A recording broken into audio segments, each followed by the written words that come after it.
प्रिय छात्रों, आपका बहुत बहुत स्वागत है फिर से हमारे बेहतरीन से प्लेटफॉर्म देवकुल पे। आज साथियों हम लोग साहित्यिक परिचय लिखना प्रारंभ करेंगे। बहुत सारे छात्रों की डिमांड थी कि बोर्ड एग्ज़ाम में साहित्यिक परिचय लिखने को दिया जाता है जिसमें कठिनाई का सामना करना पड़ता है, तो हम लोगों ने आज महादेवी वर्मा जी से इस सीरीज की शुरुआत की है जिसमें हम लोग साहित्यिक परिचय और बाद में जीवन परिचय भी लिख करके आप लोगों को बताएंगे। तो सबसे पहले हम लोग बात करते हैं साहित्यिक परिचय की, तो उसमें संक्षिप्त परिचय इस प्रकार से लिख लीजिएगा, इससे थोड़ा सा अच्छा प्रभाव पड़ता है एग्जामिनर के ऊपर। तो इसमें हम लोगों ने जैसे यहाँ पे लिख दिया, जन्म इनका 1907 ईस्वी में हुआ, जन्म स्थान फर्रुखाबाद है, माता का नाम हेमरानी है, पिता का नाम श्री गोविंद सहाय है, भाषा ये संस्कृतनिष्ठ खड़ी बोली का प्रयोग करती थी, शैली इनकी मूल तक गीत काव्य शैली थी, मृत्यु उनकी सन 1987 ईस्वी में हो गई। मतलब जन्म से लेकर मृत्यु तक की हम लोगों ने इम्पॉर्टेंट पॉइंट को लिख दिया है शुरू में। तो इसके बाद शुरू करेंगे इस प्रकार से साहित्यिक परिचय के हेडिंग डाल करके, और ये हम लोगों ने लिखा हुआ है, यहाँ पे देख सकते हैं कुछ चीज़ें हाईलाइट कर देनी है। ये हाईलाइट मैंने ये अभी तो लाइन से कर दिया है, लेकिन आप लोग कोशिश करिएगा कि ब्लैक पेन से करिएगा, उससे और अच्छा प्रभाव जाएगा। अगर लेकिन आपकी स्पीड उससे धीमी हो जाती है बहुत, तो इस प्रकार से भी लिख सकते हैं, ठीक, स्केल का प्रयोग करके। तो सबसे पहले हम लोग शुरू करते हैं। आधुनिक युग की मीरा के नाम से विख्यात महादेवी वर्मा जी का जन्म सन 1907 ईस्वी में हुआ। सन 1907 ईस्वी में उत्तर प्रदेश के प्रसिद्ध नगर फर्रुखाबाद में हुआ था, ठीक। अब यहाँ पे हम लोगों ने गैप करके दूसरे पैरा हम लोगों ने शुरू कर दिया, इससे अच्छा प्रभाव पड़ता है। इसी प्रकार से आप लोग को परीक्षा में लिखना है।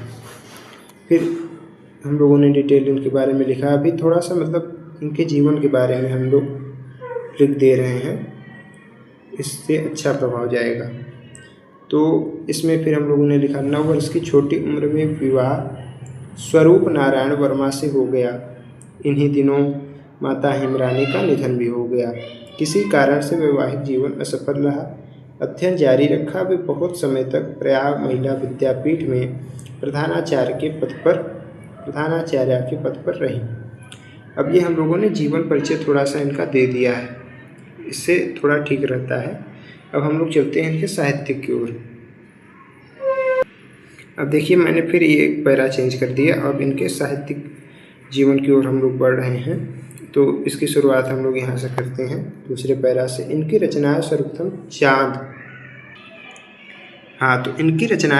चांद पत्रिका में प्रकाशित हुई। इनकी काव्य प्रतिभा के लिए इन्हें शेख सारिया एवं मंगला प्रसाद पुरस्कारों से सम्मानित किया गया। भारत सरकार ने इन्हें पद्म भूषण की उपाधि से अलंकृत किया। सन 1983 ईस्वी में इन्हें यामा कृति के लिए ज्ञानपीठ पुरस्कार प्राप्त हुआ, ठीक। अब फिर उसके बाद हम लोग बढ़ते हैं आगे। उत्तर प्रदेश सरकार की ओर से भारत भारती पुरस्कार भी प्रदान किया गया। साहित्यिक सेवा में बढ़ती हुई, अच्छा ये यहाँ पे मैं लिख लीजिएगा। साहित्यिक सेवा में बढ़ती हुई महादेवी वर्मा जी का निधन सन 1907 ईस्वी को हो गया। अब इनकी कृतियाँ भी लिखने को आता है कि जिस लेखक का साहित्यिक परिचय आप लोगों को लिखने को देगा उसकी कृति भी लिखने को जरूर आता है। तो इनकी कृतियाँ हम लोगों ने लिख रखी है, जैसे कि इनकी जो प्रसिद्ध कृतियाँ हैं, निहार, नीरजा, रश्मि, शांतगीत, दीपशिखा, यामा, संधिनी आदि। इसके अतिरिक्त अतीत के चलचित्र, स्मृति की रेखाएं, मेरा परिवार, श्रृंखला की कड़ियाँ आदि गद्य रचनाएं हैं इनकी। तो इसी के साथ यही हम लोगों ने कम से कम शब्दों में बेहतरीन से बेहतरीन साहित्यिक परिचय लिखने का प्रयास किया, और आशा करते हैं आप लोगों को अच्छा लगा होगा। अगर अच्छा लगा हो तो आप लोग लिख करके याद कर लीजिएगा और वीडियो को लाइक कर दीजिएगा।